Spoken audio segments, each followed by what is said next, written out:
چند روزہ ہے، کیونکہ وہ جو اسباب ہیں، مال و دولت یا عہدہ یا منصب، یہ کوئی دائمی نہیں ہوتے، ہر وقت نہیں ہوتے، بلکہ تھوڑے وقت کے لیے ہوتے۔ تو ظاہر بات ہے جو چیز خود عارضی ہے اس کی وجہ سے ملنے والی عزت بھی عارضی ہے۔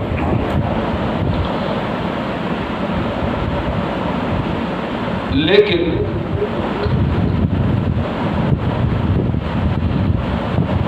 ایک اور بڑا سبب ہے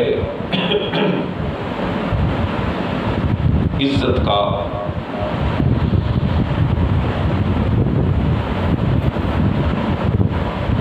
وہ ایسا سبب ہے کہ اس سے ملنے والی عزت فانی اور عارضی نہیں ہوتی بلکہ دائمی اور باقی ہوتی ہے۔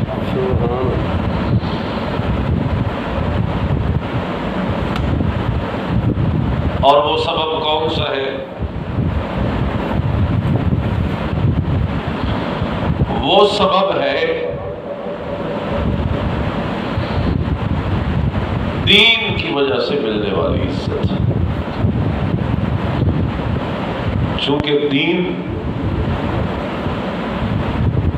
خود ایک دائمی چیز ہے،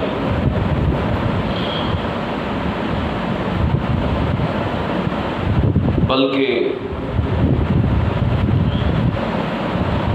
یوں کہوں کہ متعدی چیز ہے،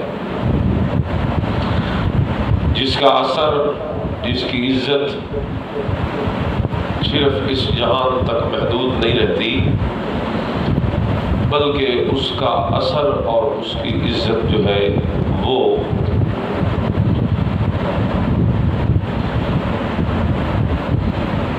اس جہان کے ختم ہو جانے کے بعد اگلے جہان تک چلتی رہتی ہے، باقی رہتی ہے۔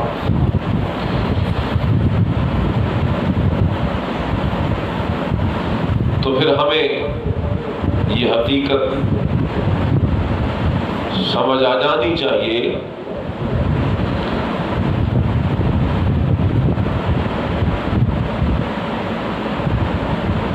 کہ عزت اگر ہم نے لینی ہے تو ہم دیندار بن جائیں۔ دینداری باعث عزت بھی ہے، باعث برکت بھی ہے، باعث رحمت بھی ہے، اور باعث شان و شوکت بھی ہے۔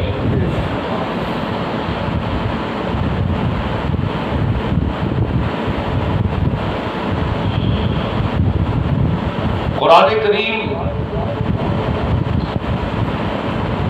اس حقیقت کی طرف اشارہ کرتا ہے، ان اکرمکم عند اللہ اتقاکم، کہ تم سب میں سے سب سے زیادہ باعزت بندہ، اکرم سب سے زیادہ عزت والا بندہ، عند اللہ اللہ کے ہاں کون ہے؟ اتقاکم جو تم میں سے سب سے بڑا متقی ہو، دیندار۔ تو اس لیے ہمیں اس بات کی فکر سب سے زیادہ کرنی ہے کہ آیا زندگی کے اس سفر میں میری حیثیت دیندار کی ہے یا نہیں ہے، کیونکہ ساری عزتیں جو ہے وہ اللہ نے دین میں رکھی، ساری برکتیں جو ہے وہ اللہ نے دین میں رکھی، اور اس کے مقابلے میں جو دنیا ہے لوگ اسے قابل عزت سمجھتے ہیں. میں ایک حدیث آپ کو سناؤں، آپ حیران ہو جائیں. حضور اکرم صلی اللہ علیہ وسلم نے ارشاد فرمایا الدنیا ملعون. دنیا کیا ہے؟ ملعون کسے کہتے ہو؟ جس پہ لعنت کی گئی ہو. اور حضور نے کیا فرمایا کہ الدنیا ملعون، دنیا ساری کیا ہے؟ لعنت زدہ، ملعون. وملعون ما فیہا، آگے سنیے، فرمایا جو کچھ اس کے اندر ہے وہ سارا بھی ملعون ہے. الا، آپ کے ذہن میں آ رہا ہوگا کہ دنیا میں تو بڑی بڑی چیزیں ہیں، پھر ہاں الا استثناء کیا، اس لعنت سے بچی ہوئی چیزیں کون سی ہیں؟ فرمایا الا ذکر اللہ، سوائے اللہ کے ذکر کے، وما والاہ، اور جو جو چیزیں اللہ کے ذکر کے ریلیٹڈ ہے، متعلقہ ہے، وہ ساری چیزیں تو لعنت سے بچی ہوئی ہے. لیکن جس چیز میں اللہ کی یاد نہیں ہے وہ چیز ملعون اور لعنتی.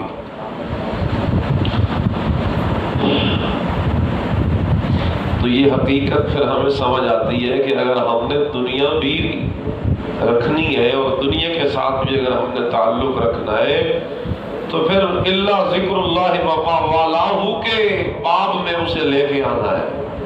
کہیں نہ کہیں اس میں اللہ کی یاد کو شامل کرنا ہے. اگر اللہ کی یاد اس میں شامل نہ رہی اور اللہ کی یاد سے خالی ہو گئی ہماری وہ دنیا کی محنت، تو وہ باعث رحمت نہیں ہوگی بلکہ باعث لعنت ہو جائے گی.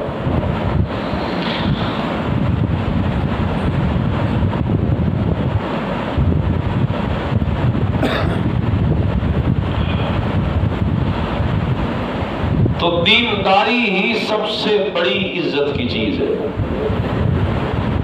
اور آج میں یہی آپ سے گزارش کرنا چاہتا ہوں کہ خدا را دیندار بن جائے.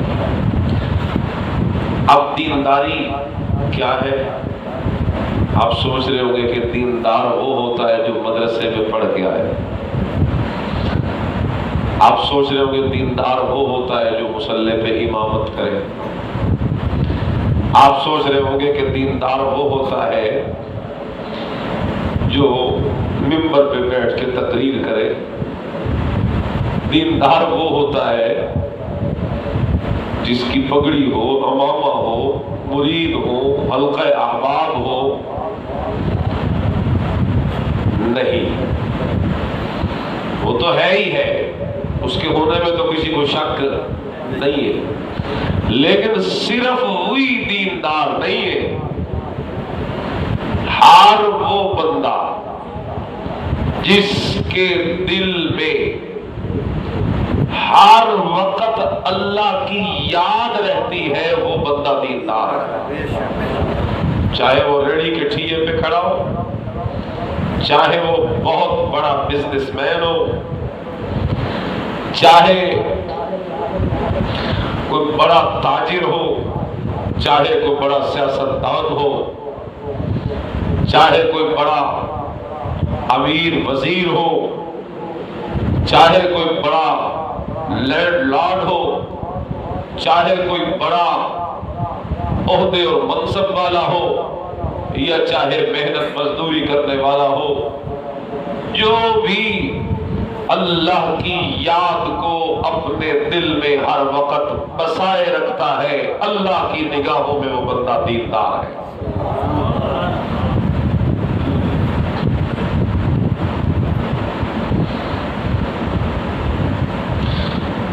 تو اس لیے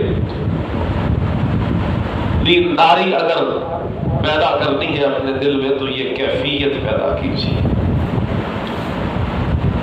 یہ جو ابھی میں نے آپ کے سامنے آیت پڑھی، ان اکرمکم عند اللہ اتقاکم، کہ باعزت تم میں سے سب سے زیادہ وہ ہے جو متقی زیادہ ہے.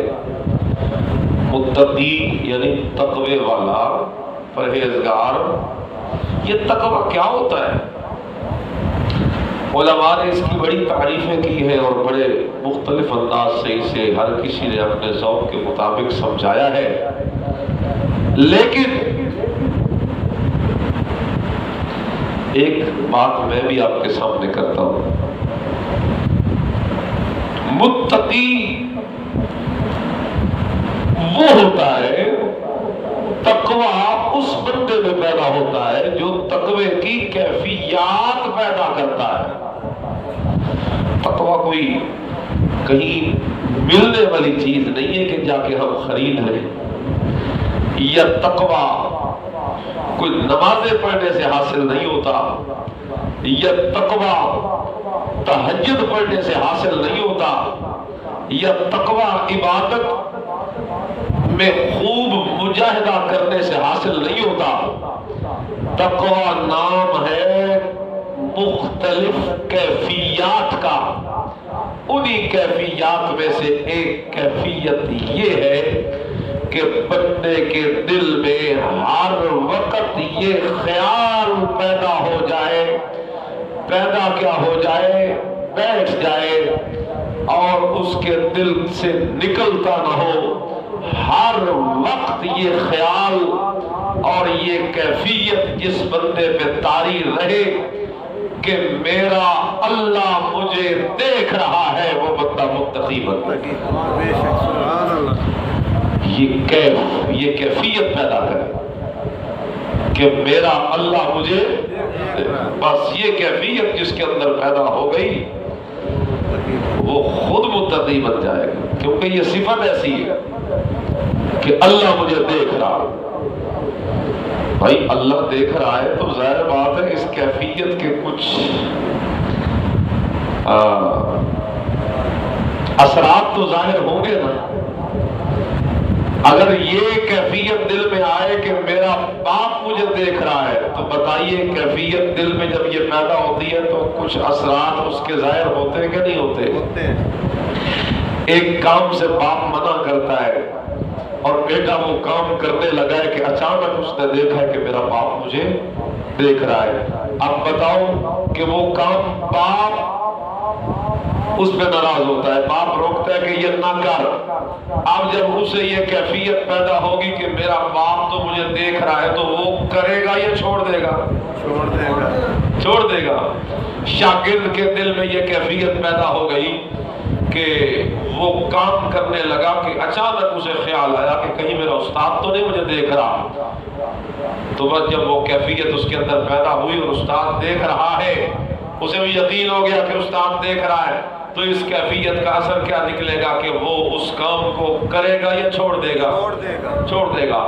بس یہی مثال ہے، جب دل میں یہ کیفیت پیدا ہو جائے گی کہ میرا اللہ مجھے ہر جگہ پہ دیکھ رہا ہے، تو اب جن چیزوں سے اللہ نے روکا ہے اس کیفیت کے پیدا ہونے کا اثر یہ نکلے گا کہ بندہ یہ سوچ کر کہ میرا اللہ تو مجھے دیکھ رہا ہے، وہ اس کام سے رک جائے گا جس کام سے اللہ نے روک رکھا ہے، اور اس کام کو کرے گا شوق سے جس کام کے کرنے کا اللہ نے حکم دے رکھا ہے۔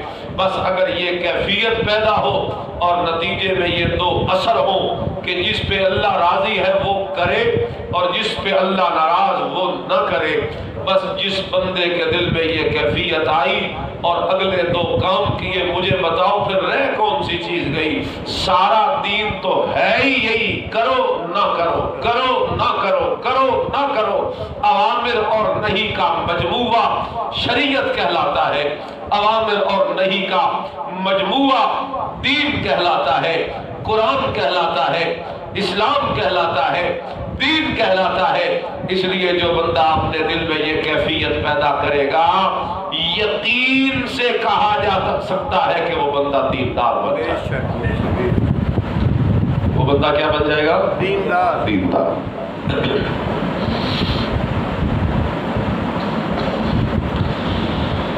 اللہ اکبر کبیرہ۔ پھر یہ جو دین ہے نا اور یہ جو ایمان ہے جو دل میں پیدا ہوتا ہے، اس کی مختلف کیفیات ہیں۔ ایک ہوتا ہے ایمان، ایک ہوتا ہے اسلام۔ اس کا فرق جانتے ہیں آپ؟ ایمان اور اسلام کا فرق جانتے ہیں آپ؟ ایمان کیا ہوتا ہے، اسلام کیا ہوتا ہے؟ میں علماء کی بحثیں آپ کو نہیں سنانا چاہتا، میں سمپل سی وہ بات سادہ کرتا ہوں جو آپ کی سمجھ میں آئے۔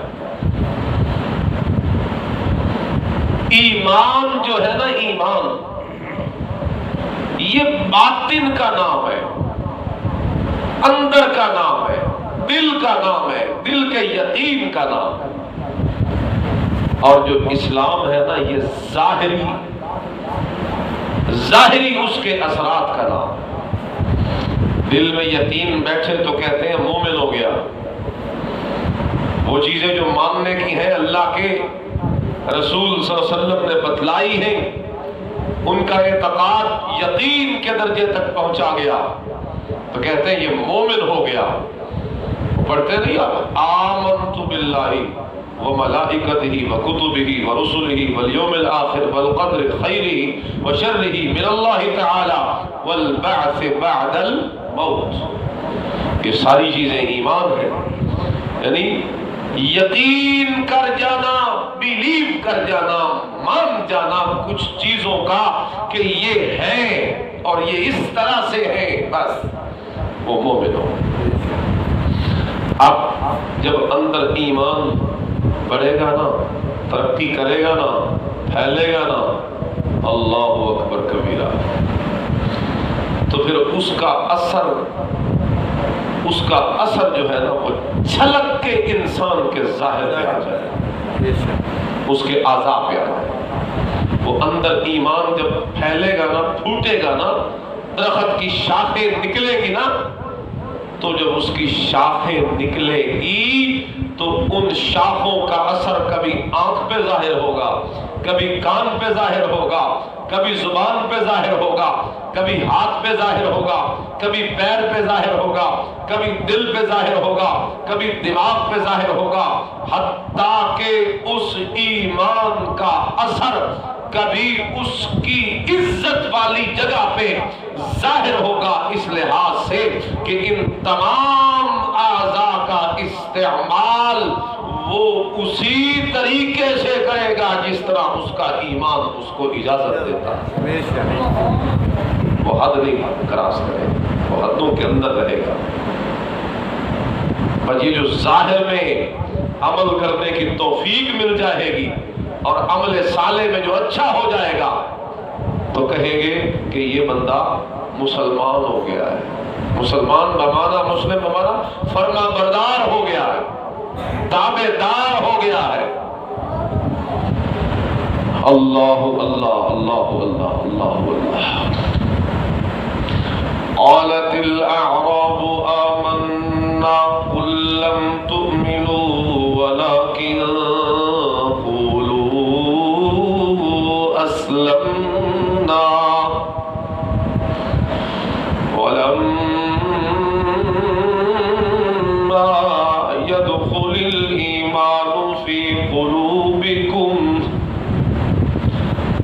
اعراب دیہاتی، قالت الاعراب آمنا، کچھ دیہات سے آنے والے وفد اللہ کے نبی جی صلی اللہ علیہ وسلم کی محفل میں آئے اور آ کے دعویٰ کیا،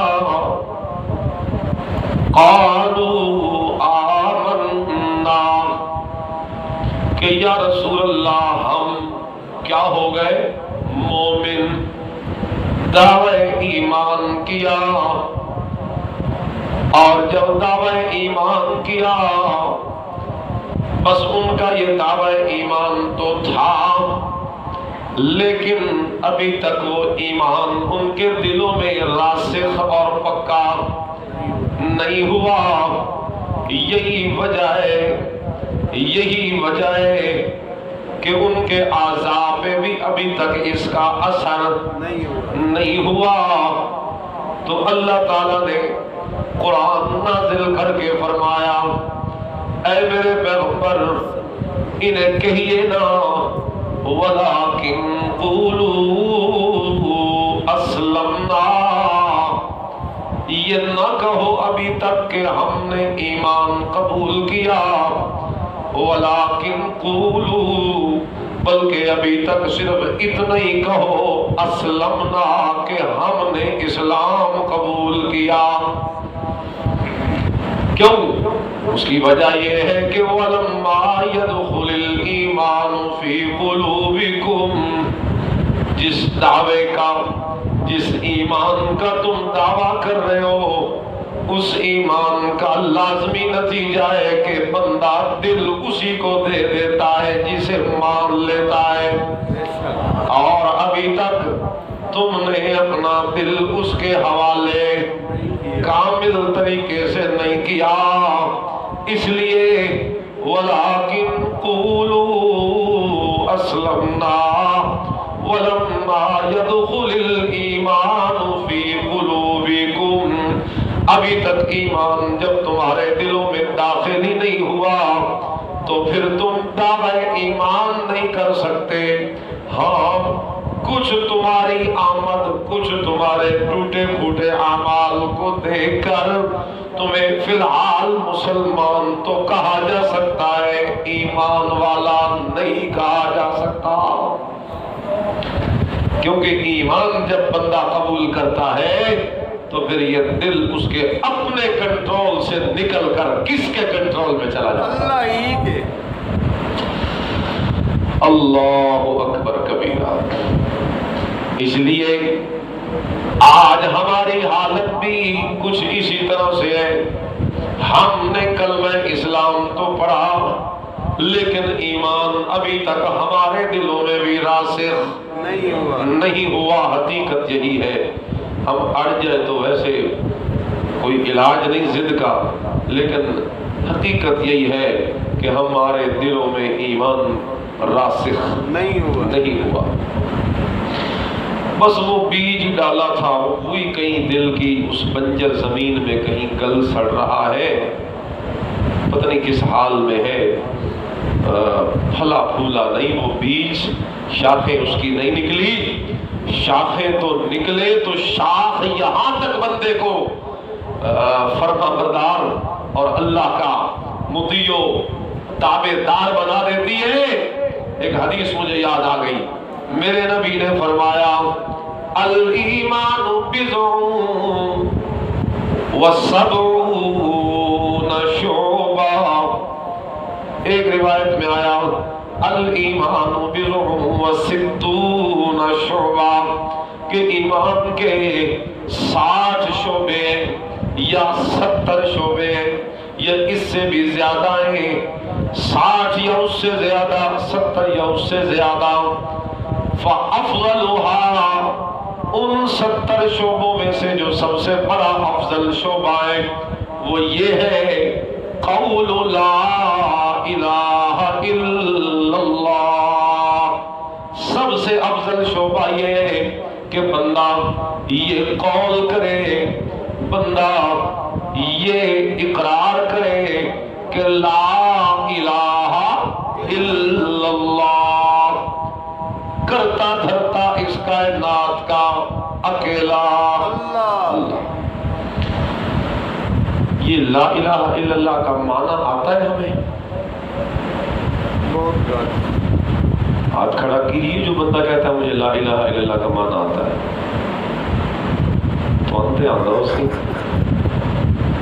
چلو جنہیں میں کسی کو شرمندہ نہیں کرنا چاہتا، میں حقیقت ایمان کم از کم کلمے کا معنی تو ہمیں آتا ہو، جس کلمے کی ہم نے دنیا کو تبلیغ کرنی ہے، جس کلمے کا ہم نے دنیا میں پرچار کرنا ہے کہ نہیں کرنا بھائی؟ کم از کم پہلے خود تو اس کلمے کی حقیقت سے واقف۔ 4 لفظ ہیں، لا الہ الا اللہ۔ لا کا معنی زور سے نہیں، الہ کیا معنی ہے الہ کا؟ الہ کا کیا معنی ہے؟ معبود. ہاں معبود. الہ کا کیا معنی ہے؟ نہیں کوئی معبود الا مگر اللہ، اکیلا کون؟ اللہ ہی. یہ جو معبود ہے، آپ کی سمجھ میں کچھ آیا ہے کہ معبود کسے کہتے ہیں؟ جس کی سمجھ میں آیا جی، جس کی عبادت کی جائے. ہاں ہماری بولی میں اس طرح کہتے ہیں جس کی عبادت کی جائے. اس میں جو لفظ آیا عبادت کی جائے، یہ عبادت کیا ہے سمجھتے ہو؟ عبادت کس کو کہتے ہیں بھائی؟ بولے جو آتا ہے آپ کو بتا. عبادت کس کو کہتے ہیں؟ نماز، روزہ، حج، زکات، یہ سارے عبادت کے جزیات ہیں، اجزاء ہے. عبادت کیا ہے؟ یہ سب جزیات ہیں عبادت کی. عبادت کس کو کہتے ہیں؟ اللہ. میں تو بتاتا ہوں، میں تو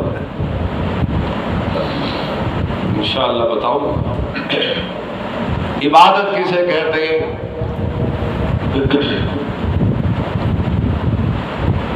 عبادت ہر اس کام کو کہتے ہیں جس کے کرتے وقت ذہن میں دو عقیدے کھڑے ہوں.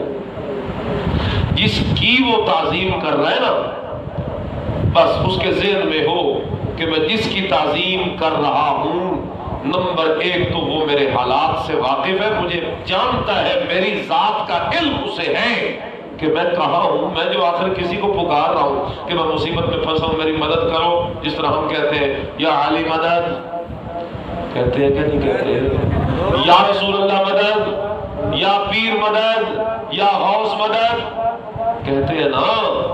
اب یہ جس کو پکار رہا ہے، تو جس کو پکار رہا ہے کم از کم اس کے لیے ضروری ہے کہ اسے پتہ ہو کہ میرا پکارنے والا اب کہاں ہے. تبھی نکالے گا نا مصیبت سے ایک. یعنی اسے علم ہو، جانتا ہو کہ کس حال میں ہے میرا پکارنے والا. نمبر دو، اب جان تو لیا لیکن بے بس کھڑا ہے، میں کیا کروں؟ وہ تو سمندر کی تہہ میں ہے، میں کیسے نکالوں؟ وہ تو پہاڑ کی چوٹی پہ ہے، میں کیسے نکالوں؟ وہ تو رات کے اندھیرے میں ہے، میں کیا کروں؟ تو وہ کسی کام کا نہیں.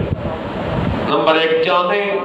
نمبر دو، جاننے کے بعد کام کرنے کی طاقت بھی پوری پوری رکھتا ہو. اسی کو ہی پکارنے کا فائدہ ہے نا. ورنہ جس میں یہ دو صفتیں نہیں، ایک علم اور ایک قدرت، اس کی پکار فضول ہے. ہر وہ پکار، ہر وہ تعظیم جو ان دو عقیدوں کے نظریے کے ساتھ کی جائے وہ عبادت بن جاتی ہے. اور عبادت کس کی بن جاتی ہے؟ جس کے لیے وہ عقیدے ہیں.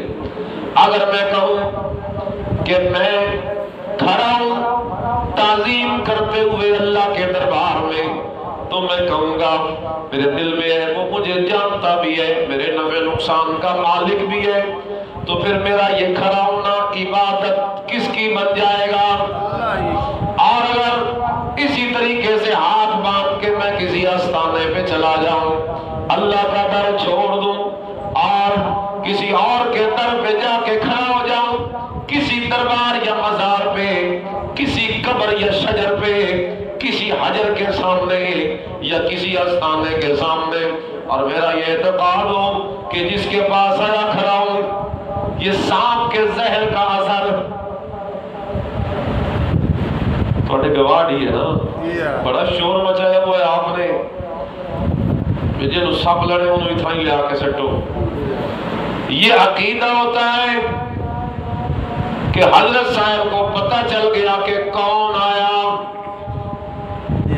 نمبر دو، اب وہ اثر ختم کرنے کی طاقت بھی رکھتا ہے. دو میں عقیدے آ گئے، اور میں نے کہا تھا یہ دو عقیدے جس کے لیے ہوں عبادت بھی اس کی ہو جاتی ہے. اگر یہ دو عقیدے اللہ کے لیے تو عبادت اللہ کی، اور اگر یہ دونوں عقیدے اللہ کے سوا کسی پیر کے لیے تو عبادت پیر کی ہو گئی، کسی فقیر کے لیے تو عبادت فقیر کی ہو گئی، کسی نبی کے لیے تو عبادت نبی کی ہو گئی، کسی بڑے سے بڑے فرشتے کے لیے تو عبادت فرشتے کی ہو گئی، کسی جن کے لیے تو عبادت جن کی ہو گئی۔ یہ تو عقیدے جس کے لیے مانے عبادت اسی کی ہو گئی۔ اور اللہ کا قرآن کہتا ہے لا الہ الا اللہ، عبادت کے لائق اکیلا اللہ ہے۔ جب عبادت کے لائق اکیلا اللہ، اور ہم نے عبادت کر دی پیر کی، فقیر کی، نبی یا ولی کی، زندے یا مردے کی، ہم نے اگر کسی اور کی عبادت کر دی، ایمان سے بتاؤ کلمے کے خلاف ہوا کہ نہ ہوا؟ خلاف ہو گیا۔ اللہ اکبر۔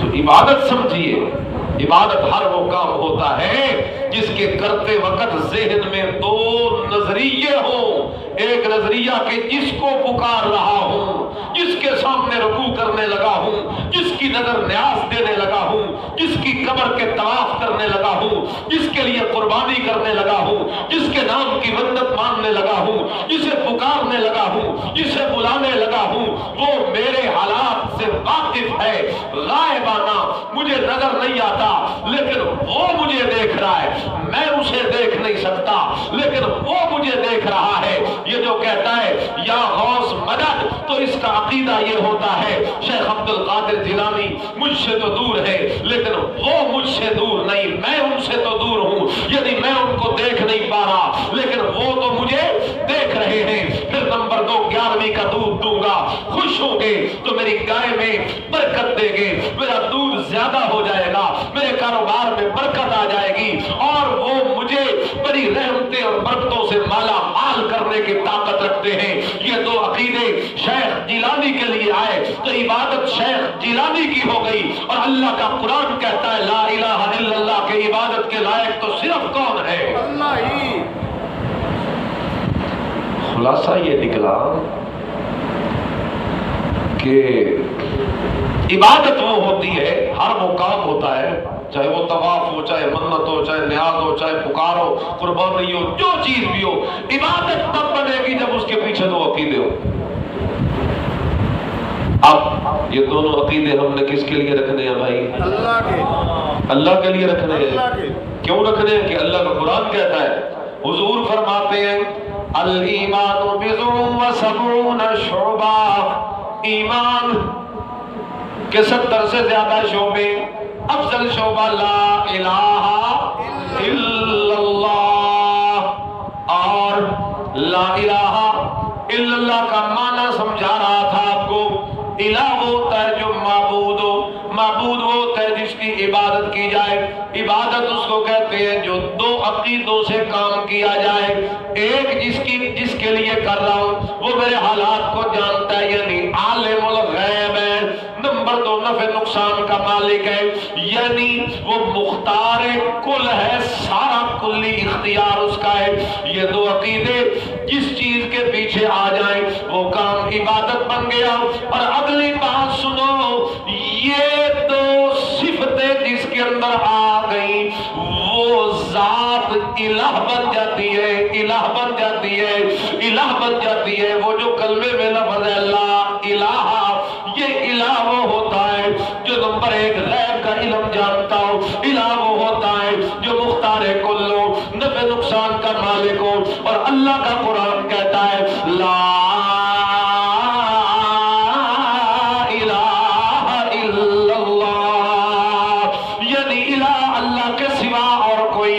مطلب یہ ہے یہ جو دو عقیدے ہیں یہ اللہ کے سوا اور کسی میں ماننے کی اجازت نہ ہوگی، یہ جو دو کمال ہے یہ اللہ کے سوا کسی میں نہیں ہے۔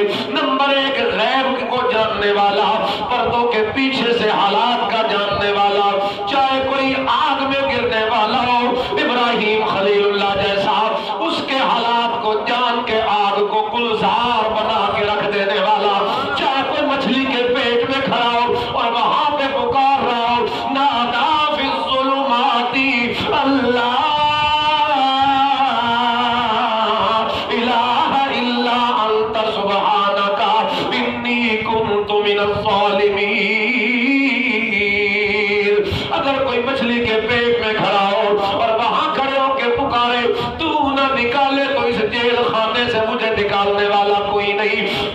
اسے پتا ہے کہ یونس مچھلی کے پیٹ میں چلا گیا، سوائے تیرے کوئی جانتا نہیں میرے حالات کو، نمبر 2 اس جیل سے نکالنے کی طاقت کوئی نہیں رکھتا۔ اللہ الہ، دیکھے یونس مچھلی کے پیٹ میں مشکل میں پھنس گئے اور کہتے ہیں لا الہ۔ سمجھ آیا کہ الہ کا معنی مشکل کشا، سمجھ آیا کہ الہ کا معنی حاجت روا، سمجھ آیا کہ الہ کا معنی بگڑیاں بنانے والا، سمجھ آیا الہ کا معنی مشکل سے نکالنے والا، سمجھ آیا کہ الہ کا معنی غیب کا علم رکھنے والا، سمجھ آیا کہ الہ کا معنی ہر چیز پہ کامل اختیار رکھنے والا، سمجھ آ گیا کہ الہ کا معنی ہر چیز دینے والا، سمجھ آیا کہ الہ کا معنی ہر نعمت دینے والا، سمجھ آ گیا کہ الہ کا معنی ہر مصیبت سے نکالنے والا، سمجھ آ گیا کہ الہ کا معنی ہر بیماری سے شفا دینے والا، سمجھ آ گیا الہ کا معنی ہر مصیبت سے نجات دینے والا ہے، اور یہی معنی ہے لا الہ الا اللہ۔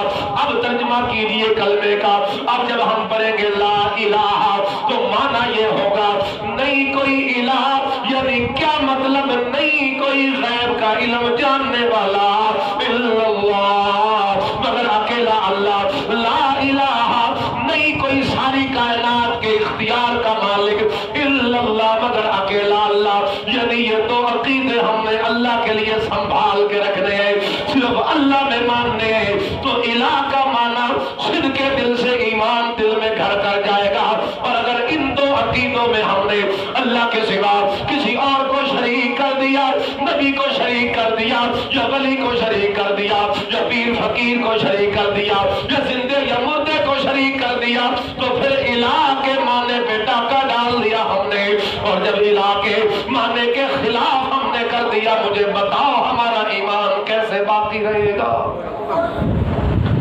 تو اپنے ایمان کی بقا کی فکر کیجئے، ایمان کی بقا ان دو عقیدوں میں ہے کہ عالم الغیب اکیلا صرف کون ہے؟ اللہ ہی۔ اور مختار کل بھی صرف کون ہے؟ اللہ ہی۔ الہ وہ ہوتا ہے جس میں یہ دو صفتیں ہو۔ قرآن آپ کے سامنے پڑھے، آپ کہیں گے مولوی صاحب نے قرآن تو کھولا ہی نہیں، اور میں نے کھولا ہے تو یہ آیتیں سامنے آ گئی ہیں، نکالیے ذرا سورہ نمل نکالیے جی، 19واں پارہ۔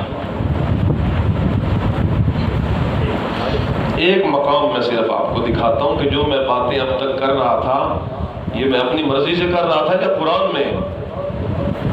آیت نمبر 25،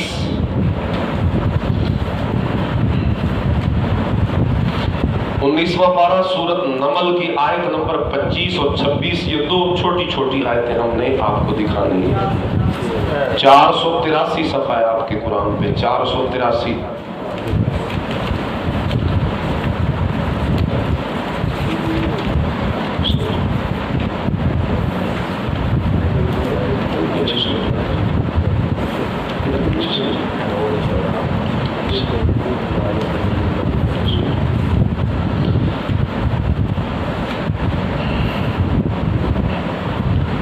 نکال لیا جی آپ نے؟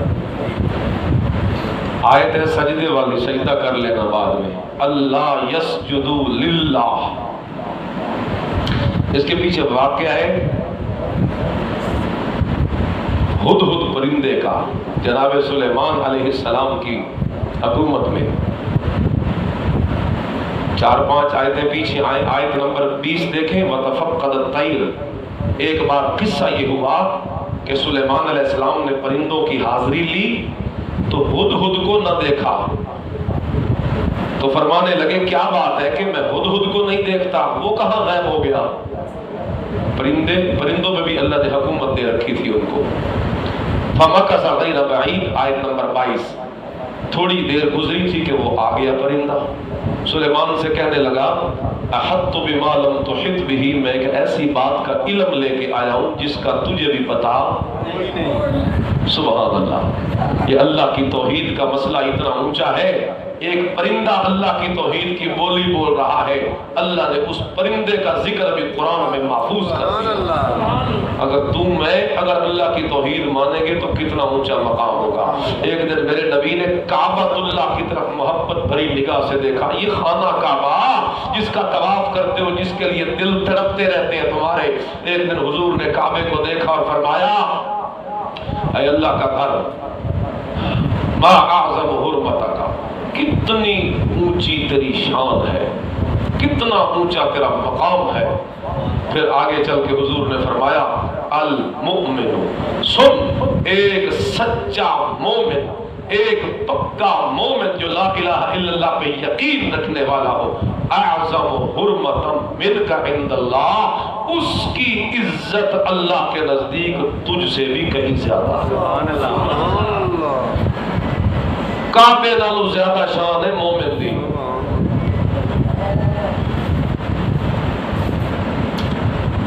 تو یہ پرندہ ہے۔ فَمَكَثَ غَيْرَ بَعِيدٍ فَقَالَ أَحَطتُ بِمَا لَمْ تُحِطْ بِهِ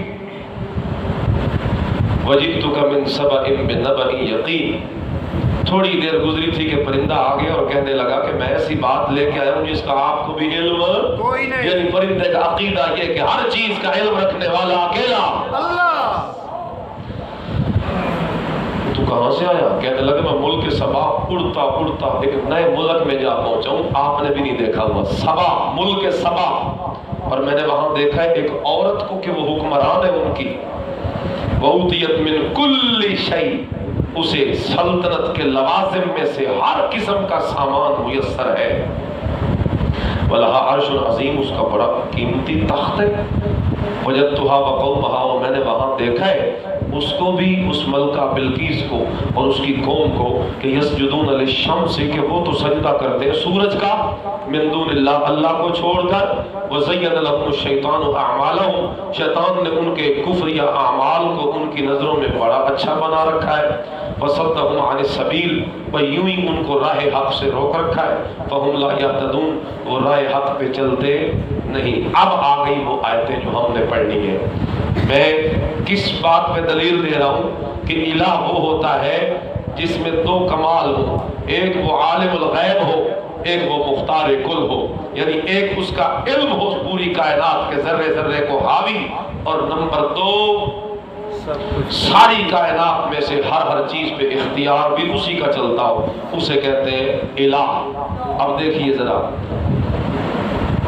اب یہ پرندہ کہتا ہے اللہ یسجدو للہ، کیوں نہیں سجدہ کرتے وہ اللہ کو، الذی، وہ اللہ، یخرج الخبأ، جو نکالتا ہے چھپی چیز کو، فی السماوات والارض، آسمانوں اور زمینوں میں سے۔ دانا آپ نے زمین میں ڈالا، چھپ گیا، اس چھپے ہوئے دانے سے کومپل اور سوئی نکالنے والا کون ہے؟ اللہ۔ طاقت ہے نا، اختیار ہے نا۔ آسمان میں بارش چھپی ہوئی ہے، بارش کے قطرے زمین پہ ظاہر ہوئے کہ نہیں ہوئے، نکالنے والا کون ہے؟ اللہ۔ یہ تو ایک ایک میں نے مثال دی، ورنہ ہزاروں چیزیں۔ تو وہ اللہ، اسے سجدہ کیوں نہیں کرتے جو اتنا اختیار رکھتا ہے کہ آسمان و زمین کے ذرے ذرے پہ اختیار اسی کا، وہی کرتا ہے جو کچھ کرتا ہے۔ ایک بات آ گئی کہ اختیار اسی کا آسمان و زمین میں، وَيَعْلَمُ، اور جانتا ہے، مَا تُخْفُونَ وَمَا تُعْلِنُونَ، ہر اس بات کو جو تم چھپاتے ہو اور جو تم ظاہر کرتے ہو، یعنی اس کا علم بھی ہے، تم جس چیز کو دل میں چھپاؤ اسے بھی جانتا ہے ذرے ذرے۔ یہ دو صفتیں بیان کرنے کے بعد کہ اختیار بھی اسی کا، علم بھی اسی کا، اللہ آگے کیا کہتے ہیں؟ اللہ لا الہ الا ہو، یہ ہے تمہارا اللہ کہ نہیں کوئی الہ اس کے سوا۔ پتہ چل گیا کہ الہ کا لفظ اللہ بعد میں بولتے ہیں، ان دو صفتوں کا ذکر اللہ پہلے بولتے۔ یہ پورے قرآن میں سینکڑوں آیتیں ہیں اس طرح کی، میں نے تو ایک نکال کے دکھائی ہے۔ کتنی ہے؟ سینکڑوں، کئی مقامات پہ اسی طرح اللہ نے کیا۔ آگے کہا اللہ لا الہ الا ہو، اور پیچھے ان دو صفتوں کا ذکر کیا۔ تو میں کہہ رہا تھا، بات کو ذرا سمیٹتے ہیں۔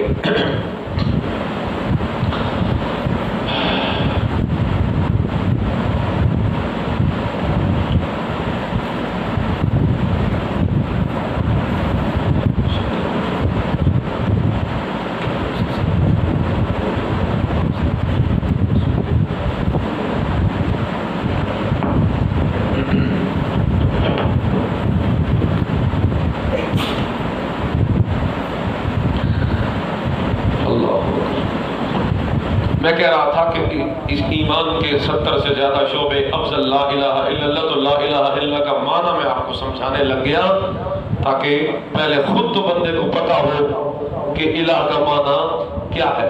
اب لا الہ، اس الہ، وہ جو الہ سمجھایا نا آپ کو کہ الہ وہ ہوتا ہے جو غیب کا علم رکھے، اختیار رکھے، اب اس الہ کے پیچھے کیا لفظ ہے؟ لا۔ بولو کیا لفظ ہے؟ لا، یعنی نفی ہے، نفی پہلے، لا الہ، کوئی نہیں الہ، یعنی پہلے تم نے دنیا کو یہ بتلانا اور سکھانا ہے کہ جو خدا کی صفتیں ہیں، جو الہ کی صفتیں ہیں، وہ کائنات میں اور کسی کے پاس نہیں الا اللہ، اگر ہے تو صرف کس کے پاس ہے؟ اللہ ہی۔ یہ بعد میں کہنا ہے کہ اللہ کے پاس ہے، اللہ یہ بھی کر سکتا ہے، اللہ یہ بھی کر سکتا ہے، اللہ یہ بھی کر سکتا ہے، اللہ نے یہ بنایا، اللہ یہ دیتا ہے، اللہ اس چیز کا مالک، یہ ساری باتیں بعد میں کرنی ہے۔ پہلے کیا کہنا ہے کہ لا الہ، کوئی نہیں، اس کے سوا اور کوئی مشکل کشا، کوئی نہیں، حاجت روا، داتا، غنی بخش، غوث العظم، دستگیر، لجپال، غریب نواز، یہ سارے جو لوگوں نے بنا رکھے ہیں اللہ کے سوا، حالانکہ یہ سب اللہ کی صفتیں، کوئی اولادیں دینے والا، پکارے سننے والا، غیب کا علم جاننے والا، حالات سے واقف، لا الہ کوئی نہیں ہے الا اللہ، اس بات بعد میں ہے اور نفی پہلے۔ ہمارے شیخ فرمایا کرتے تھے مولانا غلام اللہ خان رحمہ اللہ تعالی کہ ایک کنویں کے اندر جو نجاست گر جائے اور اسے پاک کرنے کا طریقہ ہے کہ اس میں سے ڈول نکالے جائیں، ڈول نکالے جائیں، لیکن ڈول نکالنے سے بھی پاک نہیں ہوگا جب تک اندر سے وہ نجاست پہلے نہ نکالو۔ بے شک 2000 ڈول نکال دو، کتا اگر کنویں کے اندر پڑے تو کنواں پاک ہو سکتا ہے؟ نہیں ہو سکتا۔ کتا پہلے نکالنا ہے اور ڈول پانی کے بعد میں نکالنے ہیں، 200 ڈول۔ تو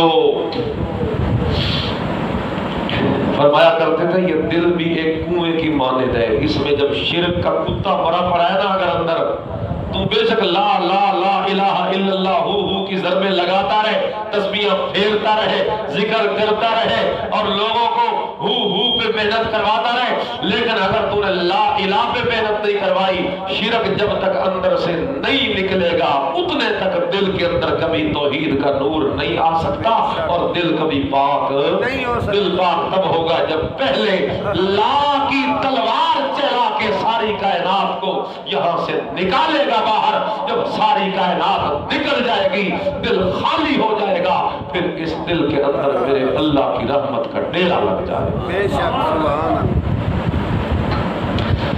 یہ تو ہے افضل شعبہ۔ اب سنیے جو میں بات کر رہا ہوں، وَأَدْنَاهَا، اور سب سے ادنا شعبہ اماطۃ الاذى عن الطریق، رستے سے تکلیف دہ چیز کو ہٹا دینا۔ اس کا تعلق بھی ایمان سے، ایسا کیڑی شے ہے ایسا کوئی سمجھتے ہیں کوئی حیثیت ہے؟ ہم تو اسے کچھ بھی نہیں سمجھتے، لیکن حضور فرماتے ہیں اس کا تعلق بھی کس سے ہے؟ ایمان سے۔ یعنی جب لا الہ الا اللہ مضبوط ہوگا، ترقی ہوگی ایمان کی، اور ایمان کی ترقی ہوتی ہے قرآن سے، قرآن کی تلاوت کرنے سے، قرآن کا ترجمہ پڑھنے سے، قرآن کی تفسیر پڑھنے سے، قرآن کے معنی سمجھنے سے۔ میں اپنی طرف سے نہیں کہتا، اللہ کا قرآن کہتا ہے سورہ انفال 9واں پارہ، بے شک ترجمہ کھول کے آپ دیکھ لیں، پہلی 5 آیتیں پڑھ کے دیکھ لیں، اللہ کا قرآن کہتا ہے انما المؤمنون، بے شک مومن بندے وہی بن سکتے ہیں کامل، ان کی اللہ صفتیں بیان کرتا جاتا ہے۔ ایک صفت اللہ ان کی یہ بیان کرتا ہے اذا تلیت علیہم آیات، جس وقت ان پہ میرے قرآن کی آیتیں پڑھی جاتی ہیں، زادتہم ایمانا، ان کا ایمان ترقی کر جاتا ہے۔ سبحان اللہ۔ اللہ کی توحید کا ذکر، قرآن کا ذکر، آیتیں پڑھی جائے تو ایمان کیا کرتا ہے؟ ترقی۔ اگر قرآن کو بند کر کے رکھ دو گے ایمان کا بوٹا سوکھ جائے گا، کبھی ایمان کی ترقی نہیں ہوتی۔ یوں دل سے اور زبان سے کہنے سے کبھی ایمان ترقی نہیں کرتا۔ ایمان ترقی تب کرے گا جب پانی لگے گا اسے قرآن کا، پانی لگے گا جب اللہ کے قرآن کا۔ کیوں قرآن کا پانی لگانا ہے؟ کہ قرآن کے بغیر ایمان جنت ملے گی ایمان سے، اور ایمان ملے گا اللہ کے قرآن سے۔ جنت اگر لینی ہے تو ایمان بنانا ہے، اور اگر ایمان بنانا ہے تو کسی دنیا کی کتاب سے ایمان پکا نہیں بن سکتا۔ وجہ یہ ہے ہر دنیا کی لکھی ہوئی کتاب، اس میں عیب کا بھی شبہ ہے، ریب کا بھی شک ہو سکتا ہے، ہر طرح کی غلطی کا بھی چانس ہو سکتا ہے، ہر طرح کی کوئی نہ کوئی بات آگے پیچھے ہونے کا ضرور چانس ہو سکتا ہے کہ انسان کی لکھی ہوئی کتاب ضرور اس میں شک ہو سکتا ہے۔ لیکن یہ وہ کتاب ہے جس کے ماتھے کا جھومر ہے ذالک الکتاب لا ریب فیہ، یہ وہ کتاب ہے جس کے اندر شک کی گنجائش ہے۔ جب اس میں شک نہیں ہے تو بتاؤ ایمان بنے گا کہ نہیں بنے گا؟ ایمان بنے گا۔ ایمان بنانے والی کتاب قرآن، بولیے نا، قرآن کریم، ایمان بنانے والی کتاب، قرآن کریم، عقیدے بنانے والی کتاب، قرآن کریم، عمل سنوارنے والی کتاب، قرآن پاک، اخلاق اچھے کرنے والی کتاب، قرآن پاک، انسان کا کردار اچھا کرنے والی کتاب، قرآن اللہ پاک، تعالیٰ کا جو ہے معجزہ وہ قرآن ہے، اللہ تعالیٰ کی رحمت کا مرکز جو ہے وہ قرآن ہے، اللہ تعالیٰ کی ہدایت کا مرکز قرآن ہے، اللہ تعالیٰ کا وہ سب سے بڑا کلام قرآن ہے، میرے نبی کا سب سے بڑا معجزہ قرآن ہے۔ اتنی برکت والی کتاب، ہاتھ لگاؤ تو ثواب، کھول کے دیکھو تو ثواب، ٹچ کرو مس کرو تو ثواب، آیتیں پڑھو تو ثواب، اور اس کے احکام کو سمجھو تو باعث نجات۔ اتنی اونچی کتاب ہے جنات جیسی شریر مخلوق نے بھی سنا تو ہدایت یافتہ ہو گئے۔ اتنی اونچی کتاب، میرے نبی نے کہا جو قرآن کے ذریعے بولے گا تو سچ ہی بولے گا، جو اس کے ذریعے فیصلہ کرے گا تو سچ ہی فیصلہ کرے گا، جو اس پہ عمل کرے گا وہ ضرور صراط مستقیم پہ چلا جائے گا۔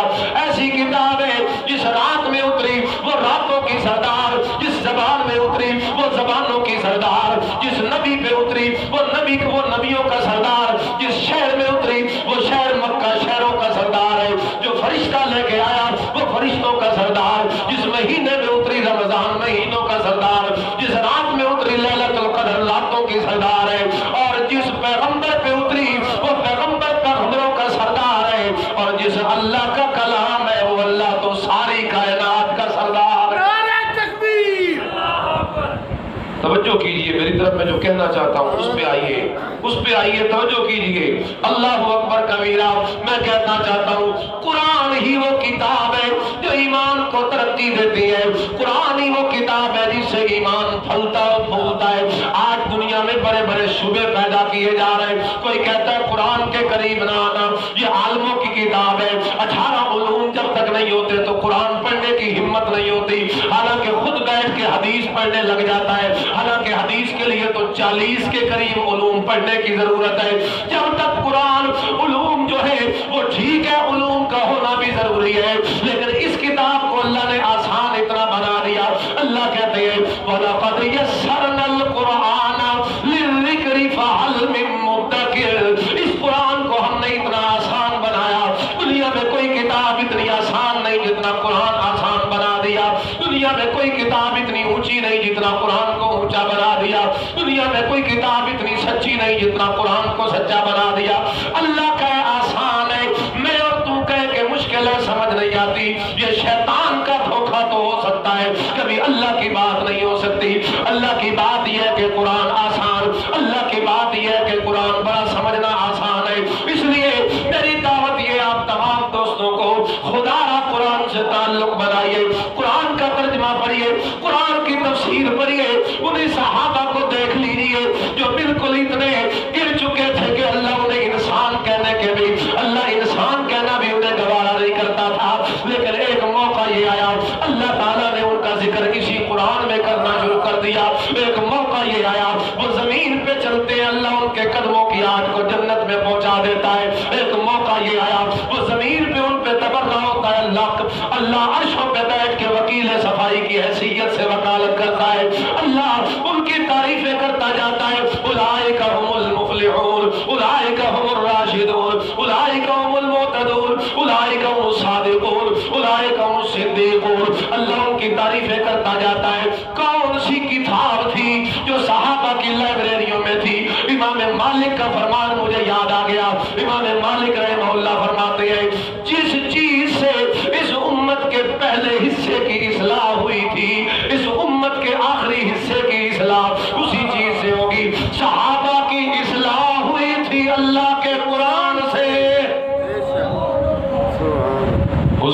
کون سی کتاب اتری تھی؟ قرآن کریم. اور اللہ کہتے ہیں یا ایھا الرسول، اے میرے رسول، بلغ ما انزل الیک من ربک، بلغ، تبلیغ کیجئے میرے پیغمبر، بلغ، واعظ کیجئے میرے پیغمبر، بلغ، پہنچا دیجئے میرے پیغمبر، بلغ، دعوت دیجئے میرے پیغمبر. کس چیز کے ذریعے دعوت دینی ہے؟ اللہ کا قرآن کہتا ہے ما انزل الیک من ربک، دعوت دینی ہے اس چیز کی جو نازل کی گئی ہے تیرے اوپر اللہ کی طرف سے. اور جو چیز نازل ہوئی ہے وہ کسی بندے کے لکھی ہوئی کتاب نہیں، جو نازل ہوا ہے وہ اللہ کا قرآن نازل ہوا. سبحان اللہ. میری ساری بات کا خلاصہ یہ ہے، ایمان بنائیے، دیندار بن جائیے. دینداری میں ہی عزت ہے. اگر دیندار نہ ہوئے تو عزت نہ ملے گی. دینداری تب ملتی ہے جب بندہ اللہ اپنے ایمان دل میں رکھتا ہے.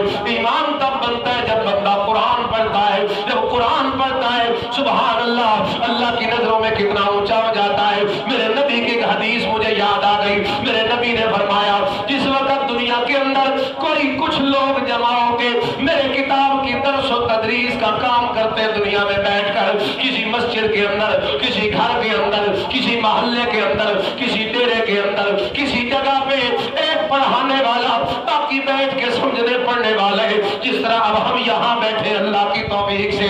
میرے پیغمبر نے فرمایا اللہ اس مجلس پہ 4 انعام کرتا ہے. اللہ تعالیٰ ان پہ اپنی رحمت کا نزول فرماتا ہے. اللہ ان کے دلوں پہ سکینہ نازل کرتا ہے. اللہ ان کے گرد فرشتوں کا گھیرا لگا دیتا ہے. اور نمبر 4، اسی طرح کی ایک مجلس عرشوں پہ سجا کر ان سارے لوگوں کی مغفرت کا اعلان کر دیتا ہے. سبحان اللہ. قرآن بندہ پڑھے تو اللہ کے نزدیک اتنا معزز ہو جائے، اتنا پاکیزہ ہو جائے. ایک اور حدیث سنیے، میرے نبی نے فرمایا ان للہ اہلین من الناس. اللہ کے نبی نے فرمایا بے شک دنیا کے اندر کچھ لوگ خاص ہیں اللہ کے، اللہ تعالیٰ کے ساتھ خاص تعلق رکھنے والے ہیں، اللہ تعالیٰ کے بڑے قریبی ہیں، اللہ تعالیٰ کے بڑے پیارے ہیں. کون ہے؟ میرے پیغمبر نے فرمایا ہم، وہ جو اللہ کے قریبی اور خاص ہیں. ہر بندہ چاہتا ہے کہ میں اللہ کا خاص بن جاؤں.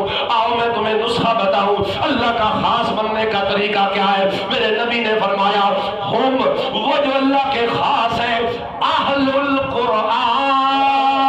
سبحان اللہ.